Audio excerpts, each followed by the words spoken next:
Bismillahirrahmanirrahim. Assalamualaikum warahmatullahi wabarakatuh. Om Swastiastu, Namo Buddhaya, salam kebajikan. Yang pertama-tama saya panjatkan puji dan syukur kehadirat Allah Subhanahu wa taala, yang dimana pada kesempatan kali ini saya ingin menyelesaikan tugas UAS dengan tugas membuat video dengan memaparkan materi tentang APBD kabupaten atau kota. Sebelumnya saya perkenalkan diri terlebih dahulu. Perkenalkan, nama saya Rahmat Datuk Rizky Fadilah dengan NIM B1B122042. Saya merupakan mahasiswa dari program studi ilmu pemerintahan Fakultas Hukum Universitas Jambi semester 3. Baik, langsung saja kita memasuki pada materinya tentang APBD kabupaten atau kota. Nah, APBD kabupaten atau kota adalah anggaran pendapatan dan belanja daerah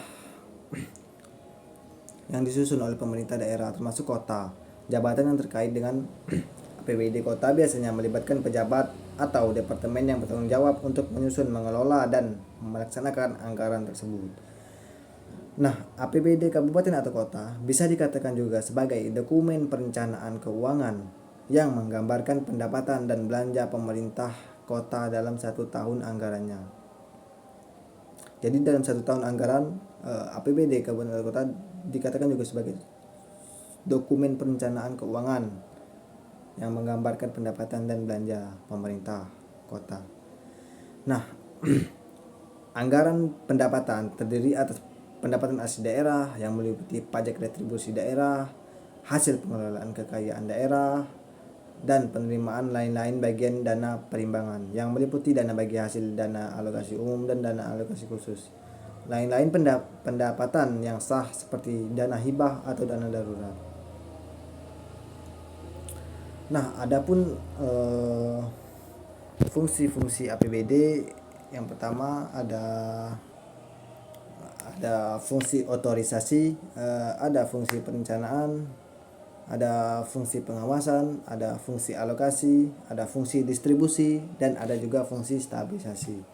Nah, prinsip-prinsip pada anggaran pendapatan dan belanja daerah kabupaten atau kota meliputi ada kesatuan, ada universalitas, ada tahunan, ada spesialitas, ada akrual, dan kas. Nah, penyusunan anggaran pendapatan belanja daerah kabupaten atau kota disusun dan ditetapkan setiap tahun oleh pemerintah daerah. APBD dibuat sesuai dengan kebutuhan pemerintahan daerah dan kemampuan pendapatan daerah. Adapun siklus penyusunan perencanaan APBD kabupaten atau kota, yaitu ada proses perencanaan. Nah, proses perencanaan ini dimulai dari rencana pembangunan jangka panjang atau RPJPD dengan memperhatikan rencana pembangunan jangka menengah nasional. RPJPD juga merupakan dokumen perencanaan pembangunan daerah untuk periode 20 tahun yang digunakan sebagai acuan dalam penyusunan rencana pembangunan jangka menengah daerah untuk setiap jangka waktu 5 tahun sekali. Nah, yang kedua ada penyusunan. Setelah RPJMD ditetapkan, pemerintah daerah menyusun rencana kerja pemerintah daerah yang merupakan penjabaran dari RPJMD untuk jangka waktu 1 tahun yang mengacu pada rencana kerja pemerintah kepala daerah berdasarkan RKPD menyusun rancangan kebijakan umum APBD. Nah, yang ketiga ada penetapan dan persetujuan. Rancangan kebijakan umum APBD yang telah dibahas kepala daerah bersama DPRD selanjutnya disepakati menjadi kebijakan umum APBD atau KUA. Nah, selanjutnya ada pelaksanaan. Berdasarkan kebijakan umum APBD yang telah disepakati, pemerintah daerah dan DPRD membahas rancangan prioritas dan plafon anggaran PPAS yang disampaikan oleh kepala daerah. Kemudian kepala daerah memberikan pedoman penyusunan rencana kerja dan anggaran SKPD sebagai pedoman kepada SKPD menyusun berdasarkan nota kesepakatan. Setelah SKPD dibuat, selanjutnya adalah menyusun rencana peraturan daerah APBD dan rancangan peraturan daerah tentang APBD. Setelah disepakati, nah ditetapkan dengan peraturan daerah dan dilaksanakan selama 1 tahun anggaran. Itu pelaksanaannya. Nah, yang siklus yang kelima ada pertanggungjawaban. Selama pelaksanaan APBD dilakukan pengawasan dan evaluasi terhadap pelaksanaan APBD serta penyusunan laporan keuangan daerah untuk pertanggungjawaban 1 tahun anggaran tersebut. Selanjutnya ini ada siklus penyusunan APBD atau kota. Nah, ini siklusnya RPJPD turun kepada dilaksanakan melalui RPJMD, dijabarkan dalam Renstra SKPD dan diterjemahkan dalam RKPD. RPJMD menjadi dasar pencapaian kinerja daerah jangka menengah yang dilaksanakan melalui RKPD. Nah, keberhasilan pencapaian visi dan misi kepala daerah ditentukan oleh keberhasilan pencapaian kinerja Renstra SKPD dan Renja SKPD. Seluruh program ini selama 5 tahun seluruh Renstra mendomani program prioritas dalam RPJMD. RPJMD dilaksanakan melalui RKPD. Nah, Renja SKPD menerjemahkan program prioritas dalam kegiatan prioritas. RKPD sebagai dasar penyusunan RAPD. Realisasi triwulan DEPA SKPD menjadi dasar pengendalian RKPD dan Senja SKPD. Nah, ini rincian siklus penyusunan APBD Kabupaten atau Kota berdasarkan gambar di samping tadi. Siklus penyusunan APBD Kabupaten atau Kota dimulai dari perencanaan dan penganggaran daerah. Nah, proses perencanaan dimulai dari rencana pembangunan jangka panjang dengan memperhatikan pembangunan jangka menengah nasional RPJPD sesuai yang saya jelaskan sebelumnya tadi. Nah, di sini ada struktur APBD. Struktur APBD ini diatur dalam pasal 27 ayat 1 Peraturan Perundang-undangan nomor 12 tahun 2019 merupakan bagian kesatuan yang terdiri atas. Yang pertama ada pendapatan daerah, ada belanja daerah dan pembiayaan daerah. Nah, pendapatan daerah adalah hak pemerintah daerah yang diakui sebagai penambah nilai kekayaan bersih pada Undang-Undang nomor 33 tahun 2004 tentang perimbangan keuangan antara pemerintah pusat dan pemerintah daerah. Nah, yang kedua ada belanja daerah. Belanja daerah ini semua kewajiban daerah yang diakui sebagai pengurang nilai kekayaan bersih dalam periode tahun anggaran yang bersangkutan, masuk dalam Undang-Undang nomor 33 tahun 2004 tadi tentang perimbangan keuangan antara pemerintah pusat dan pemerintah daerah. Jadi Undang-Undang nomor 33 tahun 2004 ini menyangkut tentang perimbangan keuangan antara pemerintah pusat dan pemerintah daerah. Nah, yang ketiga ada pembiayaan daerah. Pembiayaan daerah adalah seluruh transaksi keuangan pemerintah daerah baik penerimaan maupun pengeluaran yang perlu dibayar atau akan diterima kembali yang dalam penganggaran pemerintah daerah terutama dimaksudkan untuk menutup defisit atau memanfaatkan surplus anggaran. Nah, itu teman-teman untuk struktur APBD. Nah, sekarang masuk kepada APBD yang Kota Jambi tahun 2023 ini. Pada tahun sekarang,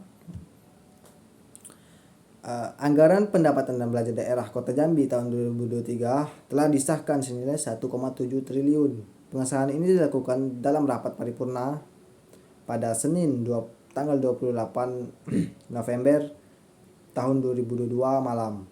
Wakil Ketua DPRD Kota Jambi, M.A. Fauzi mengatakan bahwa ada perubahan besaran APBD Kota Jambi 2023 yang awalnya diusulkan 1,4 triliun menjadi 1,7 triliun.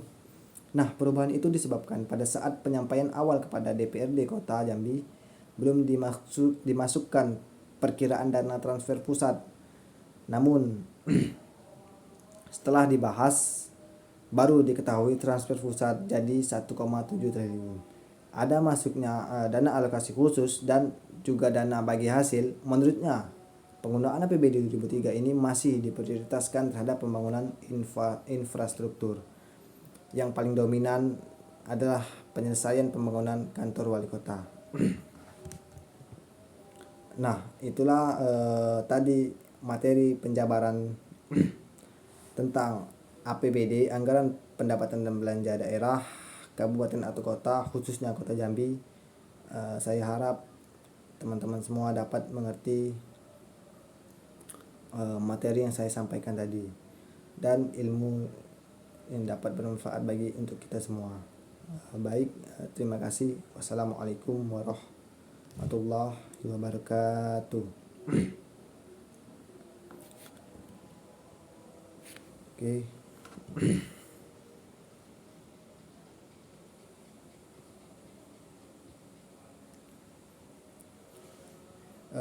Silakan bagi teman-teman yang melihat video ini ada materi yang kurang jelas, silakan di komen untuk pertanyaan apa yang kalian kurang mengerti dari materi tersebut. Insya Allah akan saya jawab secepatnya. Baik, terima kasih semuanya yang sudah nonton. Jangan lupa like, comment, and subscribe.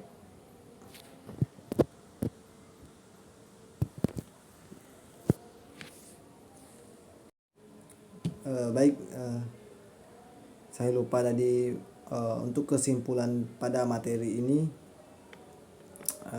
tentang anggaran pendapatan dan belanja daerah kabupaten atau kota ini. Dari analisis yang saya lakukan sebelumnya, maka saya dapat merangkum beberapa kesimpulan. Nah, yang pertama, kantor Badan Pengelolaan Keuangan dan Aset Daerah Kota Jambi dalam penyusunan anggaran pendapatan dan belanja daerah berlandaskan pada Peraturan Menteri Dalam Negeri Nomor 64 Tahun 2020 tentang Pedoman Penyusunan Anggaran Pendapatan dan Belanja Daerah Tahun Anggaran 2021 dan berlandaskan pada Peraturan Pemerintah Nomor 12 Tahun 2019 tentang pengelolaan keuangan daerah. Itu untuk kesimpulan yang pertama yang saya analisis dari materi saya ini yang saya tulis. Nah, yang kedua ada dalam penyusunan anggaran pendapatan dan belanja daerah, bidang anggaran kantor Badan Pengelola Keuangan dan Aset Daerah Kota Jambi disusun dengan mempedomani KUA PPAS yang didasarkan pada RKPD. Nah, jadi penyusunan anggaran APBD itu bidang anggaran kantor Badan Pengelolaan Keuangan dan Aset Daerah itu di Kota Jambi disusun dengan mempedomani KUA PPAS yang didasarkan oleh RKPD.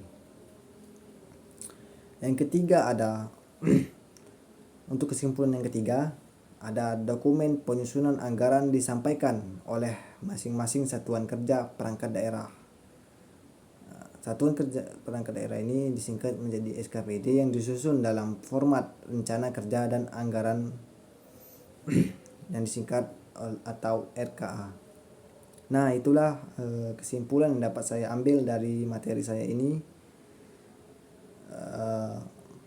Selain materi juga saya ada saran untuk APBD Kabupaten atau Kota Jambi.